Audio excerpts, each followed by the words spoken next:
welcome to the Texas Values Report. This is Jonathan Saenz, president of Texas Values. Great to be with you on another glorious week in the state of Texas.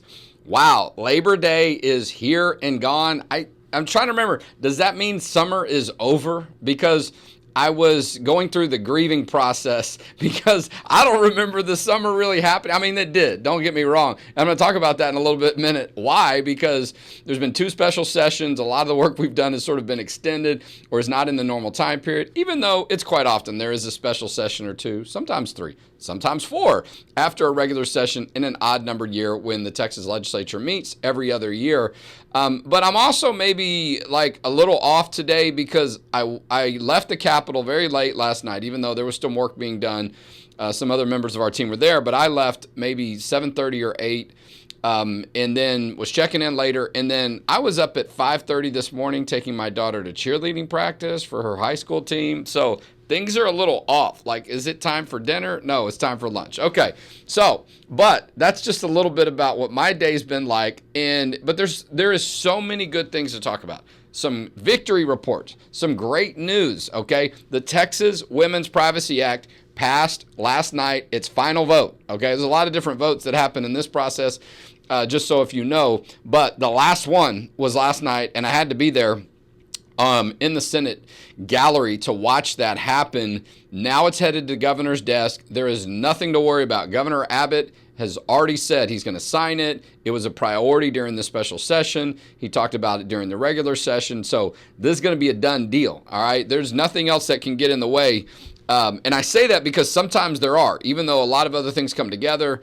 I'll talk a little bit more about that later, but just 8 years in the working of the Texas Women's Privacy Act. As a matter of fact, on my way home, I was like calling people that I haven't talked to in years last night, like, hey, remember the last time we talked, we were working on this bill?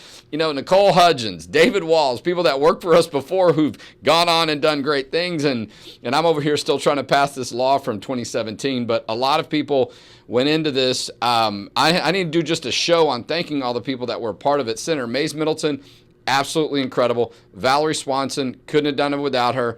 Angela Orr ended up picking up the bill in special session. She got it to the finish line, so she deserves some credit, too, for a lot of hard work. But the leadership in the Senate, Lieutenant Governor Dan Patrick; in the House, Dustin Burrows, Speaker Dustin Burrows, and Governor Greg Abbott. All 3 of the big 3, if you will, the top 3, said it was a priority to get done, and they held true to their word, and now it's headed to the governor's desk.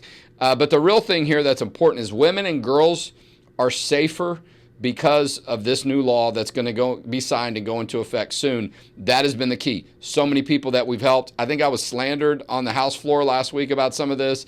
I may get into that later. But look, there's just been for years, so many of these girls and families are behind the scenes. They're nervous about talking because they get so much scrutiny. But things have changed. People are realize what's at stake and the real threats and concerns. And now we've got a statewide law that they can reference to as well. This is every school district. Okay, I want to make sure you know that. And if you work for a school district, you know that. 1,200 school districts in the state of Texas. All right, they've all got to follow this law. All right, there's no wiggle room around it. There's no, oh, I'm accepted out. No, every single one of them. And the public schools have been where a lot of these issues have been concerns.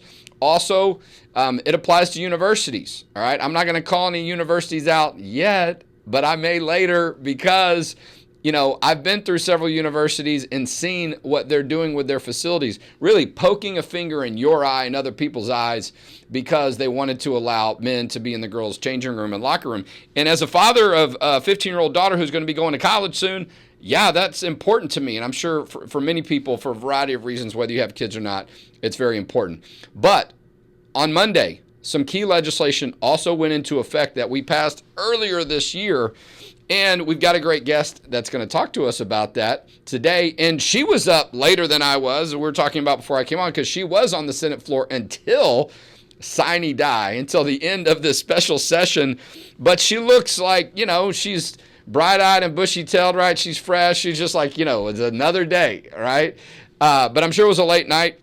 Senator Paxton serves the Senate District 8, which is primarily in the Collin County area. She has a background from Baylor University, also master's degree, University of Houston Clear Lake. First of her family to graduate from college, but that district is one of the most important business and sports district in the entire state. She serves as the vice chair of State Affairs Committee. We saw each other a lot because of your role in State Affairs, and so key to so many important pieces of legislation that are getting passed. Welcome back to the Texas Values Report, Senator Paxton.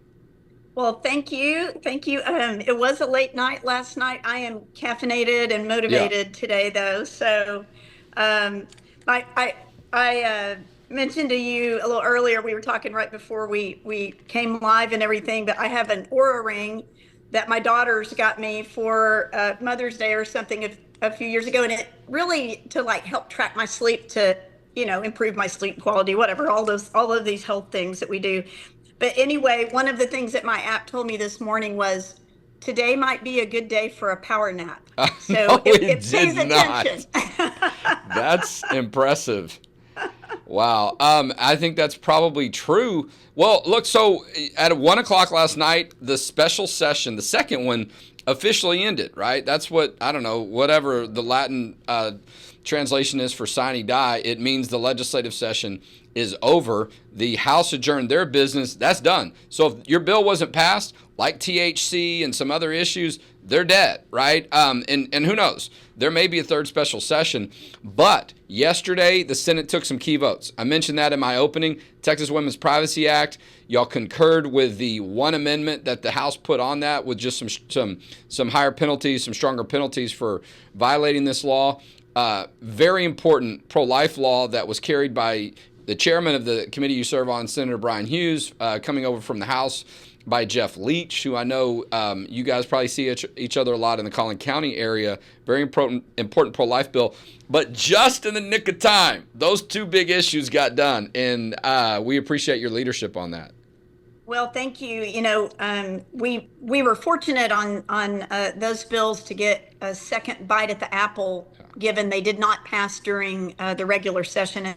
And both of them so important in different ways. But the thing both of those have in common really is they're about protecting the sanctity and dignity of life, right? Respecting people, the way that God has made them, and just, protecting their lives and their experience in life. And, so many of these laws that we're passing, Jonathan, you may have heard me say this before, but, there are all these categories of bill: pro-life legislation, pro-business legislation, in our Second Amendment kind of stuff, all of these things. But there's another category that I talk about, and it's the "don't make me come down there" category. Part of that comes from having, been a mom of 4 kids, but also having been a school teacher for, 20 something years. And there are certain things that we're dealing with at the legislative level that it's like, are you kidding me that this is happening? We need a law about this. People used to just have common sense and common decency about a lot of the things that are now coming before the legislature to create rules around. And, it concerns me. It says a lot about where our culture is, but it's important. And I think it's one of the reasons that Texas Values is so important and instrumental in helping turn the tide. Because, you can legislate all day, but if you don't change people's hearts and minds, at the end of the day, that's kind of a losing battle.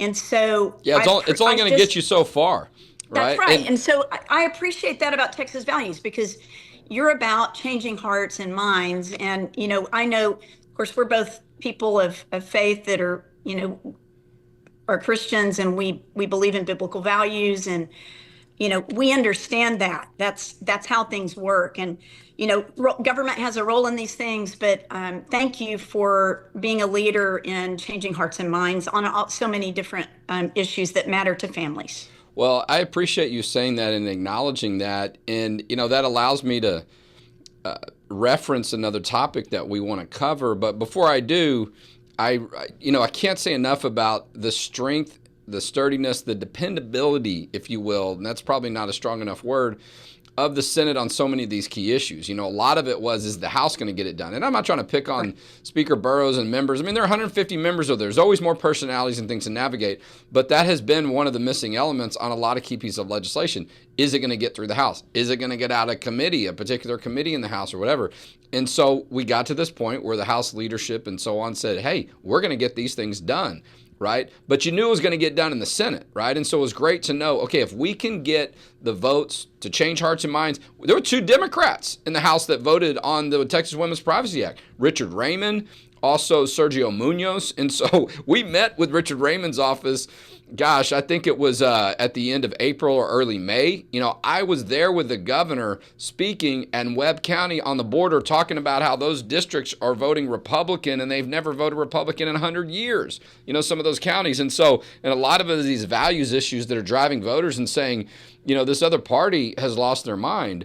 So there's a lot that goes into that. A lot of our work, too, is educating people about when these laws go into effect. What do they do? How do they work? Because there's a lot of misinformation out there, sadly. So let's talk about one of those bills, all right? September 1st, on Labor Day, even though it's a holiday, that was the technical day that most of the new laws went into effect, including Senate Bill 13, which we worked closely with you on. You led that effort. That was your bill that passed in the regular session. And this related to things going on in our school libraries, the type of materials, the type of review process. And this is what's happening right now. I mean, school's been in session for 2 or 3 weeks. We know these issues are going to come up. Talk to us a little bit about Senate Bill 13, what it does and why it's so important. And, a good thing it went into effect this week. Absolutely. Just as school is beginning and school districts had good advance notice about getting things in position to be in compliance with the law when school started. But Senate Bill 13 is another example of legislation that is in the don't make me come down there category. I guess it was before the last regular session in 23. Prior to that, I had parents start coming to me and saying, hey, have you seen this stuff that's in our school libraries? And these were parents in Senate District 8 up in Collin County, in local ISDs. Here's the thing. People move to Collin County because of the quality of schools. It's one of the main reasons when you kind of do polling on that kind of thing. Why are you moving here? And it's jobs, and it's a good place for their kids to go to school. It's a friendly place to homeschool. They've got highly rated public schools, and they've got a lot of great private schools as well. So it's a great place to educate your kids, great for families. And so of all things, to find out that a place that's known for those kinds of values had pornography in the school libraries. I was hearing about it and I'm like, surely not. Surely not. You probably felt the same way when you started hearing about these issues. I asked some parents if they would bring me examples, if they'd seen actual examples. They did. I couldn't unsee what I saw. And I thought, I'm an adult, a kid. This is a whole different experience for them because, one of the things we know just with the brain science of this, when an adult starts being exposed to sexually graphic or sexually motivated material, explicit material, it will rewire the brain. And you can actually become addicted to this kind of stuff. But when you are a child, your brain is still forming. You're not rewiring the brain when you expose that brain to these kinds of materials. You're wiring it, and you're wiring it in a very unhealthy way for that kid for the rest of their lives. And so, there are just a lot of issues around this. We passed this bill, a bill substantially like it, in the last regular session, but it did not pass the House, never got a hearing in the House. Again, how is that possible?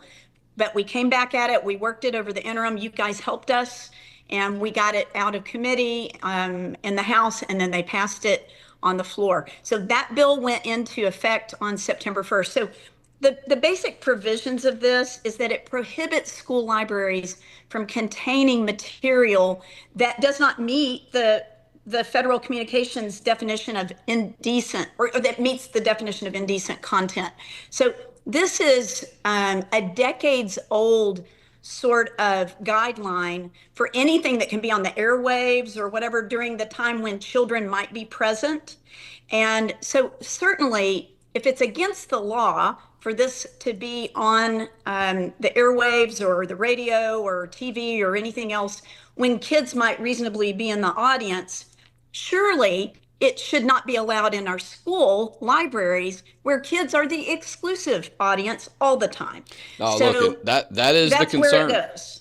Yeah, that's the where concern. It goes. We're talking with Senator Angela Paxton, and we're talking about Senate Bill 13, which is now not just a bill, it's a law. It went into effect on September 1st, was passed the House and the Senate, and the governor signed it earlier this year. Most laws go into effect on September 1. That's the normal effective date. It allows for 60, 90 days, whatever, close to 3 months for people to find out what the new laws are. There might be some implementation things that go on to make sure people are going to follow it when it goes into effect. So that's the significance of that date on this Monday. It just happened to fall on Labor Day this time, this year. But you talk about this issue, and a lot of this is because we can't count on people in the public schools to look at this stuff and say, hey, this shouldn't be here, right? A lot of those things are staying there because someone's at that school and saying, oh, I guess it's not a big deal, or they're looking the other way, or they got a letter from the ACLU or whoever saying, hey, you got to leave that book in here. But one way or another, it's because no one's doing anything. They're just allowing these things to continue to happen, even though you've had parents that have expressed concerns, parents who's had their mics cut, parents who've been arrested at school board meetings for saying, hey, there's a concern and a problem.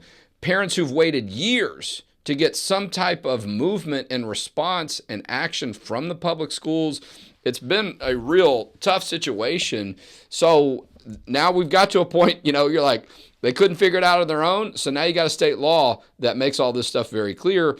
And, there will be some consequences if they don't enforce it. But the hope is this law will give them some guidance, and they'll say, oh, well, this is what the law requires. This is what we're going to start doing, but we'll see. Well, one of the things that is really important for your listeners and viewers to know about this bill is that we are counting on parents to make this work. Yeah. We're counting on parents to make this work. So, it's kind of just a general rule of thumb, human nature. Almost everybody acts better when they know somebody's watching. Right? It's true for kids. It's true for adults. It's true for elected officials. It's one of the reasons we have all of these transparency laws, right? Because when people can see what's going on, it lets them know what they need to pay attention to. But it also lets the people who are being watched know that they're accountable for what they do. They can't do things behind closed doors and in secret and that sort of thing. So the bill creates a lot of transparency for parents. And one of the things that the law requires is that the library catalogs are completely available to parents. If they have them online, then the parents have to have access to that. The parents have complete control over what their child can see or not. They can let the school district know if there are any books that they don't want their child to check out, then they can submit a list, and the district has to comply with the parental consent provision of that. But the other really big I think cornerstone of this bill is that it creates parent advisory councils. Yep. for the school districts. And this is really the most important thing I want people to be paying attention to right now. Here's what you need to know. Your school district can voluntarily decide to do a school library advisory councils, a SLAC. That's what we call the councils.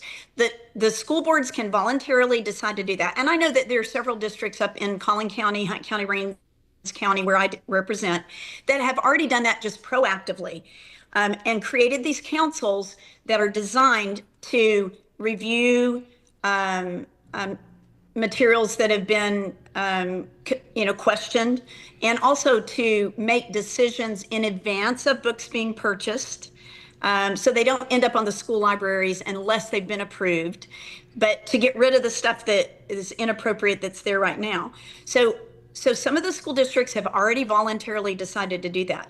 But what families need to know is you need to go and pay attention. You need to ask somebody on your school board, have you created a Slack, a school library advisory council? If they have not, they are required to, by the law, if they're brought a petition signed by at least 50 parents. At least 50 parents. So that doesn't have to all be that doesn't have to all be from one campus, like the same elementary. It's district wide. So that's like 25 couples, right? Yeah, I mean, and look, like Plano ISD, some of the school districts in your area are huge, right? And so it shouldn't be that difficult to get to those numbers. And I want people to know too, on our website, txvalues.org, on the homepage, we've got an article about these new laws if you want to see a little bit more detail that Senator Paxton is talking about. But yeah, I mean, look, that participation too, I think by parents gives them an opportunity. People are always saying, how can I get involved? This could be a great opportunity, right? And it makes sure that you've got, another set of eyes on it, but allows parents to be in that role. And so it's not all this power being held by the school board or the superintendent with a lot of times lack of accountability. I would expect this is one of the issues we're going to talk about when you are at our Texas Faith Fest event at the end of this month, September 26th and 27th. We're getting close to releasing the time and when people are going to speak, so that'll be public soon.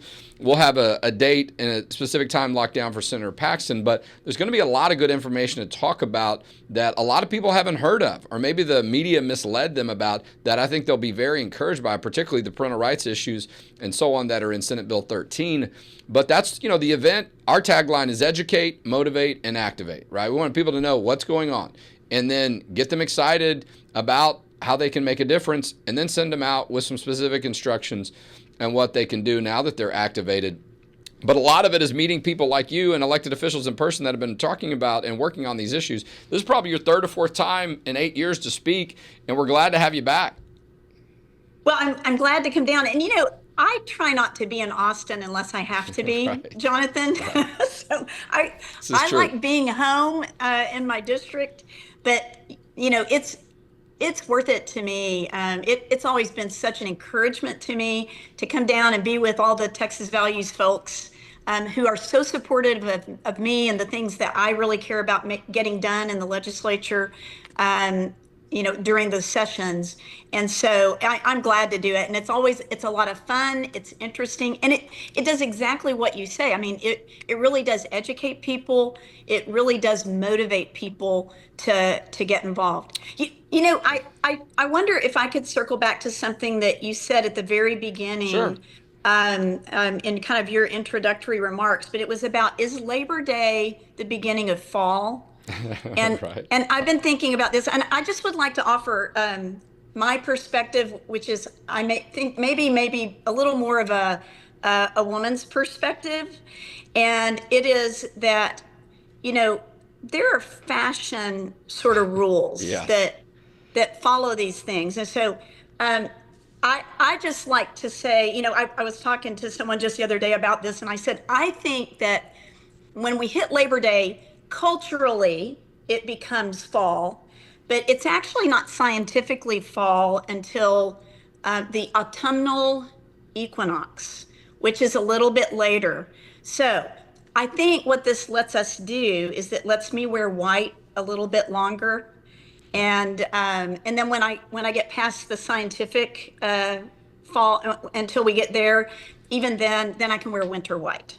So just for all of the people that care about those things. I may need a little bit more of a tutorial from you on these things too. And you're gonna have to send me some notes because I try to be fashionable as much as I can. Like you, I'm in front of people a lot of times, in front of cameras and all these things and so on. But I'm sure there's a few rules that I've broken. But I will tell you as a sign that maybe we're in fall, at least according to my daughter. I mentioned I was at the Capitol late and I was kind of in trouble because my daughter had some project that included baking cookies. So I'm in the kitchen with her late last night, baking pumpkin spice cookies because she was like, I don't care if it, and that's what my daughter was saying, I don't care if it's fall yet or not, Dad.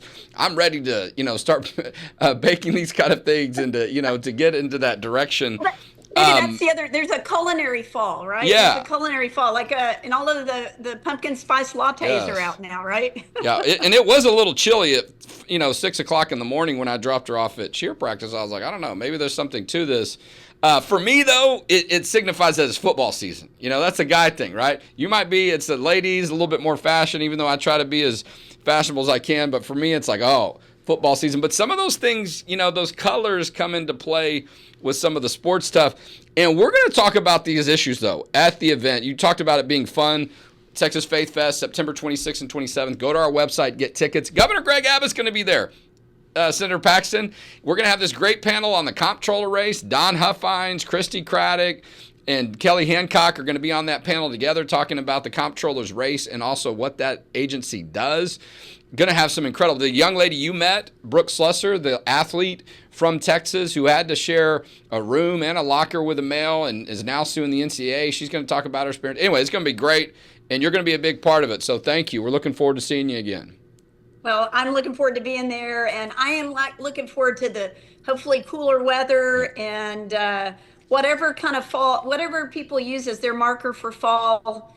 I know we're all glad one thing is now on we've turned a page, which is that the second called special session is finally over. Speaking of, all right, I'm going to put you on the spot. Don't get too mad at me. Is there going to be a third special session? I don't plan on another special session. How about that? I have no desire or interest in a third special session at this point. It's like a little bit for me. It's like we did some great things in both of these sessions. In the Senate, we passed everything kind of. Most of the things we passed in the second special session. Yeah. Many of them we passed in the regular session. Right. We passed in the first session, and then we passed again in the third session. But for me, it's a little about like when I just had a baby, and I had 4, but after I just had a baby, I was always kind of like, people were like, you gonna have another one? And I'm kind of like, I just really don't want to think about that right now. Yeah. I just want to kind of recover from this. So that's kind of where I am. Why people do that too? And you're like, can we just stay right here? Why does it always have to be like, what are you gonna do next? What about this? But they do that. I have 3 children. I can remember, during that time in my life, people asking, that question, and I'm like, I'm trying to get some sleep here, okay, people? And I'm looking forward to the event, though, September 26th and 27th, Texas Faith Fest. Amazing things happen at this event, right? Amazing topics. People get up close and personal. They get to know people. They're around like-minded people. And so, we simply set the stage for that, create an opportunity for special things to happen. But we also feel a strong responsibility to bring a good product, to bring good information, bring speakers that maybe people haven't heard of or put them together, however it comes about, and get them. People have decided to run from office after coming to this event. People decided to be Christian that weren't from coming to this event. A lot of amazing things happen, and so I'm looking forward to what's going to be in store this year, 8th year that we've done it. So always trying to look for something a little bit different, a little bit unique, and so but having you a part of it certainly going to be a key to success. Texas Faith Fest, September 26th and 27th. There was something related to that I'm trying to remember, and I don't know why I can't remember what I was going to say about it. But nonetheless, go to the website, check out the event. It's going to be amazing. It's going to sell out. And, I know I was going to say, when Governor Abbott spoke at this event last time, it was 4 years ago. You may remember this. He signed a pro-life bill at our event. He did a bill signing ceremony at the event.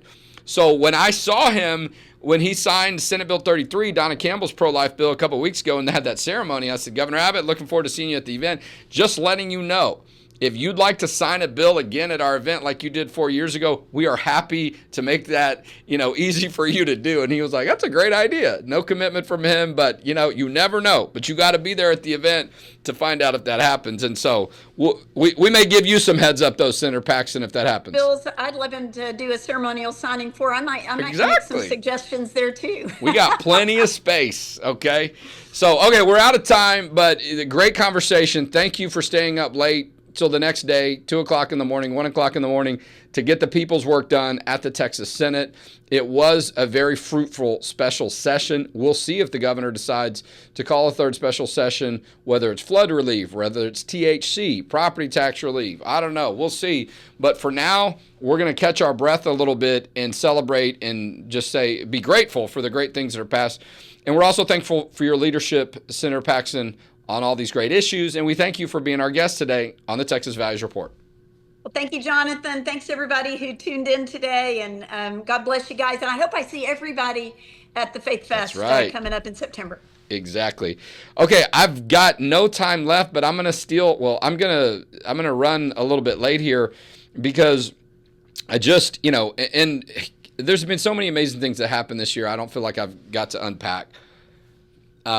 Because that's not really about me and how I feel about these things and our organization. It's about the work we're doing and the people we're serving.